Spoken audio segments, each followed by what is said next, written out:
Hello friends. आज बात करते हैं फीवर के बारे में।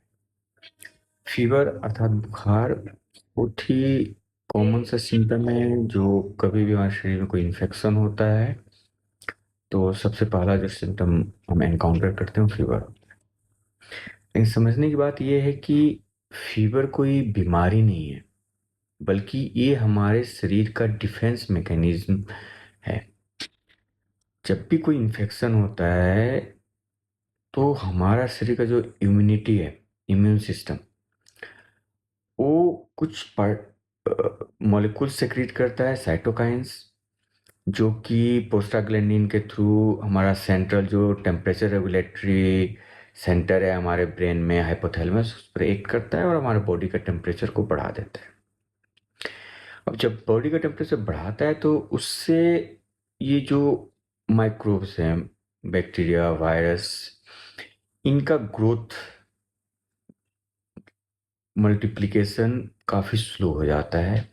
हमारा बॉडी का इम्यून मैकेनिज्म एक्टिवेट हो जाता है और ये हमारे बॉडी को, हमारे ऑर्गन्स को प्रोटेक्ट करता है। तो जब भी जैसे हमें फीवर पता लगता है, फीवर लगता है, और खासकर बच्चों में, तो हम तुरंत ही दौड़ते हैं दवा की तरफ कि फटाफट दवा दो, टेम्परेचर डाउन करो। तो टेम्परेचर डाउन करने से क्या होता है कि हमारा इम्यूनिटी अफेक्ट हो जाता है। जो इम्यून मैकेनिज्म, जो बॉडी का इम्यून मैकेनिज्म एक्टिवेट हुआ था हमारे डिफेंस के लिए, वो एक तुरंत ही डीएक्टिवेट हो जाता है। तो इसलिए हर बार फीवर में दवा के लिए दौड़ना, पैरासीटामोल के लिए दौड़ना सही नहीं है। फीवर 104 के नीचे जो भी फीवर होता है वो इतना खतरनाक नहीं होता है, वो हमारा डिफेंस मैकेनिज्म होता है। लेकिन हाँ, फीवर में हमें काफ़ी वीकनेस फील होता है, हेडेक होगा, और बाकी माइल्जिया, बाकी बहुत सारी चीज़ें जो होती है, तो उस कारण से हम घबरा जाते हैं। खासकर अगर बच्चों में होता है तो हम और भी ज़्यादा घबरा जाते हैं। हमें लगता है कि नहीं, फटाफट फीवर को कम करो। हम बीमारी को भूल जाते हैं, इस कारण को भूल जाते हैं कि फीवर हुआ क्यों है। हम सबसे पहले दौड़ते हैं कि फीवर को कम करो।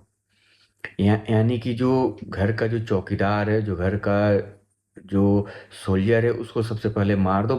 क्योंकि हम इस ढूंढने के बजाय कि आखिर ये सोल्जर एक्टिवेट क्यों हुआ है, इसने अपनी बंदूक चलाई क्यों है।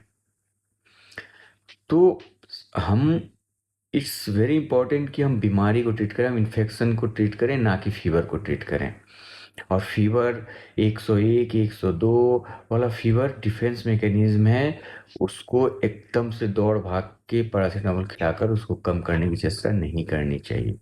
तो अगली बार जब आपको फीवर हो या फिर बच्चों को फीवर हो, तो आप उसको कम करने के लिए दौड़ भाग ना करें, बल्कि ये समझें कि आपका डिफेंस मैकेनिज्म एक्टिवेट हुआ है, जो कि आपको इन्फेक्शन से बचाने की कोशिश कर रहा है। हाँ, ज़्यादा फीवर है तो आप कोल्ड स्पॉन्जिंग से फीवर का ट्रीटमेंट करें, क्योंकि इससे क्या होता है कि हमारा पेरिफेरल टेम्परेचर कम होता है, सेंट्रल टेम्परेचर फिर भी बढ़ा हुआ रहता है। तो उससे जो हमारा डिफेंस मैकेनिज्म है वो एक्टिवेट रहता है। तो अगली बार मेडिसिन की जगह पे कोल्ड स्पॉन्जिंग से टेम्परेचर को कंट्रोल करें और बॉडी के डिफेंस मैकेनिज्म को एक्ट करने दें आपके प्रोटेक्शन के लिए। Thank you.